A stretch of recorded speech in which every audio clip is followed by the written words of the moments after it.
لك الدنيا والآخرة خير وأبقى إن هذا لفي الصحف الأولى صحف إبراهيم وموسى صدق الله العظيم. سبحان اللہ، ماشاء اللہ. یہ تھے جناب حماد ارشد صاحب جو پروگرام کا باقاعدہ آغاز تلاوت قرآن پاک سے کر رہے تھے. السلام علیکم دوستو، میں ہوں آپ کا دوست ہوسٹ حذیفہ اشرف آسمی.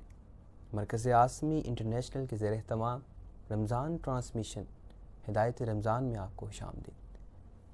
ناظرین کرام، رمضان کی عظیم ساعتیں برکتیں سمیٹتے ہوئے الحمدللہ ہمارا یہ ساتھ جاری و ساری ہے. حضرت سہل بن سعد رضی اللہ تعالیٰ عنہ فرماتے ہیں کہ آپ صلی اللہ علیہ وآلہ وسلم نے فرمایا کہ جنت کے 8 دروازے ہیں اور ان میں سے ایک دروازے کا نام ریان ہے، اور آپ فرماتے ہیں کہ اس دروازے سے صرف روزے دار داخل ہوں گے. اللہ کریم سے یہ دعا ہے کہ ہم سب اس دروازے سے داخل ہوں، ہمیں باعمل بننے کی توفیق عطا فرمائے اور ہمیں دوسروں کا سہارا بننے کی توفیق عطا فرمائے. ہم چلتے ہیں اپنے ثنا خواں کی جانب. پروگرام کو آگے بڑھانے کے لیے میں دعوت دیتا ہوں جناب محمد عمیر اجاز صاحب کو کہ آپ نعت رسول مقبول صلی اللہ علیہ وآلہ وسلم پیش کریں.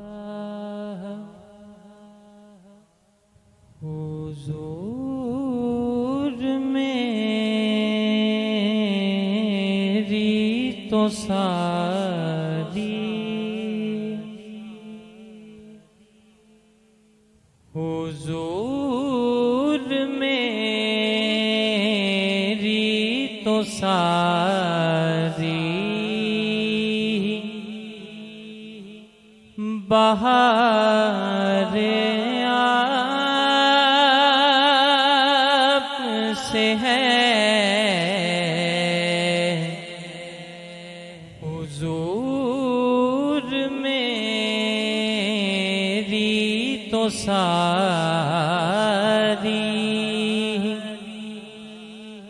بہار آپ سے ہے.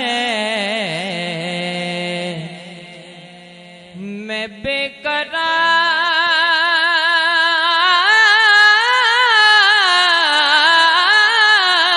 تھا، میرا قرار آپ سے ہے.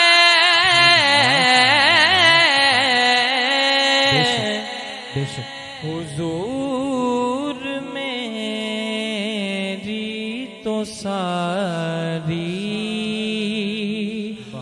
بہار آپ سے ہے. حضور میری تو ساری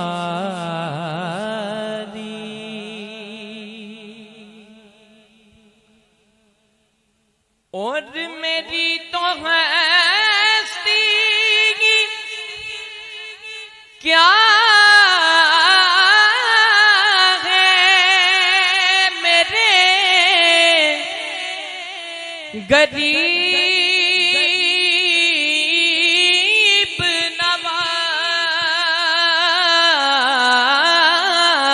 نواز. یہ جو مل رہا ہے ہمیں سارا، یہ جو مل رہا ہے ہمیں سارا، پیارے آپ سے ہے. جو مل رہا ہے ہمیں سارا، پیارے آپ سے ہے. حضور میری تو ساری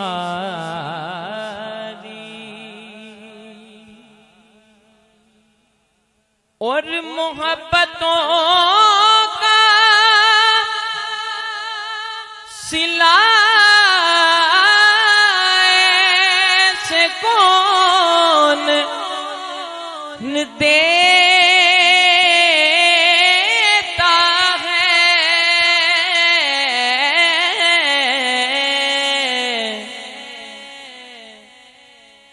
سنہری جالیوں میں یار سنہری جالیوں میں یار غار آپ سے ہے سنہری جالیوں میں یار غار آپ سے ہے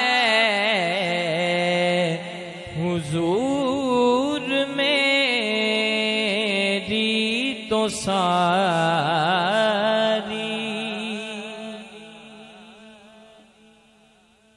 اور کہاں وہ عرض مدینہ کہاں میری ہستی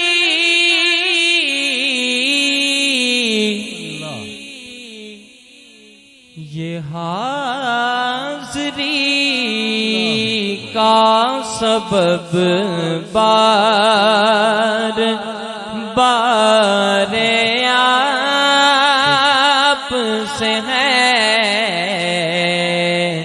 یہ حاضری کا سبب بار بار آپ سے ہے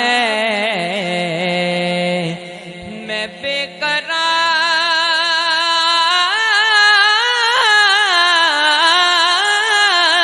تھا میرا قرار آپ سے ہے حضور میری تو ساری بہار آپ سے ہے حضور میری تو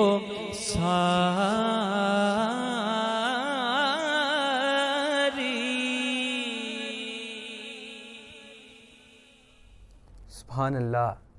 حضور میری تو ساری بہار آپ سے ہے میں بے قرار تھا میرا قرار آپ سے ہے. یہ تھے جناب محمد عمیر اعجاز صاحب جو اپنے خوبصورت انداز میں حاضری پیش کر رہے تھے. چلتے ہیں جناب پیرزادہ صاحب کی جانب.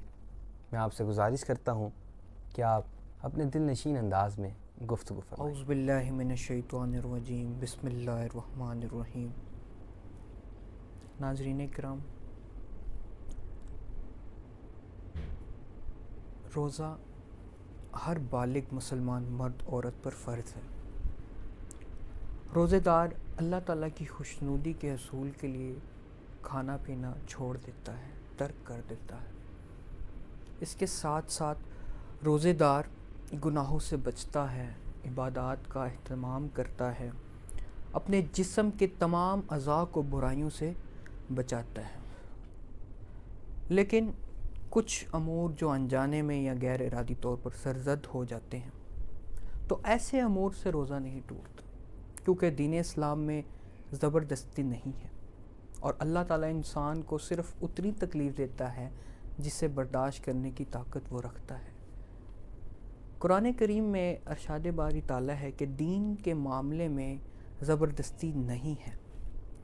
ایک جگہ اللہ تعالیٰ ارشاد فرماتا ہے کہ اللہ تعالیٰ کسی کو اس کی طاقت سے زیادہ تکلیف نہیں دیتا. روزے کی حالت میں انجانے میں یا غیر ارادی امور کے بارے میں ایک حدیث مبارکہ ہے جسے حضرت ابو ہریرہ رضی اللہ تعالیٰ عنہ سے روایت کیا گیا ہے۔ نبی کریم علیہ الصلوۃ والسلام نے فرمایا، جس نے روزہ رکھا اور بھول کر کھا یا پی لیا اور اسے چاہیے کہ وہ اپنا روزہ پورا کرے کیونکہ اللہ نے اسے کھلایا اور پلایا ہے۔ ایک حدیث مبارکہ حضرت ابو ہریرہ رضی اللہ تعالیٰ عنہ سے مروی ہے کہ بے اختیار الٹی آ جانا یا خود بخود آ جائے تو روزہ نہیں ٹوٹتا۔ حضرت ابو بکر بن عبد الرحمن رحمۃ اللہ تعالیٰ علیہ کہتے ہیں کہ اصحاب نبی کریم علیہ الصلوۃ والسلام میں سے ایک صحابی تھے۔ نبی کریم صلی اللہ علیہ وآلہ وسلم کو دیکھا کہ نبی کریم علیہ الصلوۃ والسلام روزے میں گرمی یا پیاس کی وجہ سے سر پر پانی بہا رہے تھے۔ تو دین اسلام میں بھول چوک کے معاملے میں کوئی پکڑ نہیں ہے۔ اللہ تعالیٰ بھی انسان کو اتنی ہی تکلیف دیتا ہے جتنی اس میں طاقت ہوتی ہے، جتنی اس میں برداشت کرنے کی ہمت ہوتی ہے۔ اگر روزے دار بھول کر کچھ کھا پی لے تو اس کا روزہ جو ہے نہیں ٹوٹتا، بہت کہ وہ اسے الٹی آ جائے، وامٹ ہو جائے تو روزہ باطل نہیں ہوگا۔ اسی طرح روزے کی حالت میں گرمی سے بچنے کے لیے سر پر پانی ڈالنا، گیلا کپڑا بدن پر ڈالنا، نہانا، ایسے امور سے روزہ نہیں ٹوٹے گا۔ اللہ تعالیٰ ہمیں روزے میں غیر شرعی امور سے بچنے کی توفیق عطا فرمائے۔ سبحان اللہ، جزاک اللہ۔ جہاں بھی ہو وہیں سے دو صدا سرکار سنتے ہیں، سرے آئینہ سنتے ہیں، پسے دیوار سنتے ہیں، میرا ہر سانس ان کی آہٹوں کے ساتھ چلتا ہے، میرا ہر سانس ان کی آہٹوں کے ساتھ چلتا ہے، میرے دل کے دھڑکنے کی بھی وہ رفتار سنتے ہیں۔ سبحان اللہ۔ انہی اشارات کے ساتھ میں دعوت خطاب دیتا ہوں جناب صاحبزادہ میاں محمد اشرف آسمی ایڈوکیٹ صاحب۔ جی بہت شکریہ۔ ناظرین کرام، اللہ پاک تمام بندوں کا معبود ہے اور حاکمیت صرف اسی کے لیے ہے، بندوں کا قانون ساز بھی وہی ہے۔ شان الہی کے حوالے سے قرآن کریم کی آیت الکرسی میں ارشاد باری تعالیٰ ہے، اللہ وہ زندہ جاوید ہستی جو تمام کائنات کو سنبھالے ہوئے ہے، اس کے سوا کوئی معبود نہیں، وہ نہ سوتا ہے اور نہ اسے اونگ آتی ہے۔ زمین اور آسمانوں میں جو کچھ ہے اسی کا ہے۔ آیت الکرسی کی عظمت کے بارے میں سیدنا ابی بن کعب رضی اللہ تعالیٰ عنہ سے روایت ہے کہ رسول پاک صلی اللہ علیہ وآلہ وسلم نے فرمایا، اللہ کی کتاب میں سے تمہارے پاس کون سی آیت سب سے بڑی ہے؟ انہوں نے عرض کیا، میں نے کہا اللہ اور اس کا رسول خوب جانتا ہے۔ آپ صلی اللہ علیہ وآلہ وسلم نے فرمایا، کون سی آیت اللہ کی کتاب میں سے تمہارے پاس سب سے بڑی ہے؟ انہوں نے عرض کیا، آیت الکرسی۔ تو رسول پاک صلی اللہ علیہ وسلم نے ایک ہاتھ مارا یعنی شاباشی کا میرے سینے پر اور فرمایا، تجھے علم مبارک ہو۔ ایک اور حدیث مبارکہ میں حضرت ابو ہریرہ رضی اللہ تعالیٰ عنہ سے روایت ہے کہ رسول پاک صلی اللہ علیہ وآلہ وسلم نے مجھے صدقہ فطر کی حفاظت پر مقرر فرمایا۔ پھر ایک شخص آیا اور دونوں ہاتھوں سے کھجوریں سمیٹنے لگا۔ میں نے اسے پکڑ لیا اور کہا کہ میں تجھے رسول پاک صلی اللہ علیہ وآلہ وسلم کی خدمت میں پیش کروں گا۔ پھر انہوں نے یہ پورا قصہ بیان کیا۔ جو صدقہ فطر چرانے آیا تھا اس نے کہا کہ جب تم رات کو اپنے بستر پر سونے کے لیے جاؤ تو آیت الکرسی پڑھ دیا کرو، پھر صبح تک اللہ تعالیٰ کی طرف سے تمہاری حفاظت کرنے والا ایک فرشتہ مقرر ہو جائے گا اور شیطان تمہارے پاس بھی نہ آ سکے گا۔ نبی کریم صلی اللہ علیہ وآلہ وسلم نے فرمایا، اس نے تمہیں یہ ٹھیک بات بتائی ہے، اگرچہ وہ بڑا جھوٹا ہے، وہ شیطان تھا، لیکن بات اس نے صحیح فرمائی، کہی اس شیطان نے کہ جناب اگر تم آیت الکرسی پڑھ لو تو پھر کوئی شخص بھی تمہاری کوئی چیز چرا نہیں سکے گا۔ آیت الکرسی کی عظمت و فضیلت واضح ہے، اس میں اللہ تعالیٰ کی شان و عظمت بیان کی گئی ہے اور قرآن مجید کی عظیم آیت میں اس کا شمار ہوتا ہے۔ مال و جان کی حفاظت کے لیے رات کے وقت پڑھنے سے صبح تک ایک فرشتہ حفاظت کے لیے مامور کر دیا جاتا ہے، جو جان و مال کی حفاظت کرتا ہے اور شیطان بھی قریب نہیں آتا۔ اللہ تعالیٰ ہم سب کی مال و جان کی حفاظت فرمائے اور ہمیں شرعی احکامات کے مطابق زندگی بسر کرنے کی توفیق عطا فرمائے، آمین۔ جزاک اللہ۔ یہ تھے جناب صاحبزادہ میاں محمد اشرف عاصمی ایڈوکیٹ صاحب، جو اپنے خوبصورت انداز میں اور دل نشیں اور تصوفانہ گفتگو فرما رہے تھے۔ مفلس زندگی اپنا سمجھے کوئی، مجھ کو عشق نبی اس قدر مل گیا، اور اسی عشق میں ڈوب کر نعت پڑھنے کے لیے میں دعوت دیتا ہوں جناب حافظ محمد ثاقب حسین صاحب کو۔ یا مصطفیٰ عطا ہو پھر ذہن حاضری کا، کر لوں نظارہ کر پھر آپ کی گلی کا، آقا مہمان دو گھڑی کا، یا مصطفیٰ عطا ہو روزے کو دیکھنے کو آنکھیں ترس رہی ہیں، روزے کو دیکھنے کو آنکھیں ترس رہی ہیں، روزے کو دیکھنے کو آنکھیں ترس رہی ہیں، اے والی مدینہ مدینہ، اے والی مدینہ، اب تو بلائیے نا، اے والی مدینہ مدینہ، اے والی مدینہ۔ ایک مدت ہوئی جدائی کو،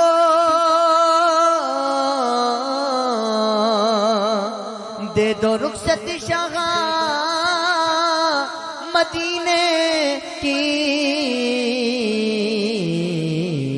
اے والی مدینہ، اب تو بلائیے نا، اے والی مدینہ، اب تو بلائیے نا، یا مصطفیٰ عطا ہو عطار کی حضوری کی آرزو ہو پوری، عطار کی حضوری کی آرزو ہو پوری، ہو جا اے دور دوری میرے آقا، ہو جا اے دور دوری، اے والی مدینہ، ہو جا اے دور دوری،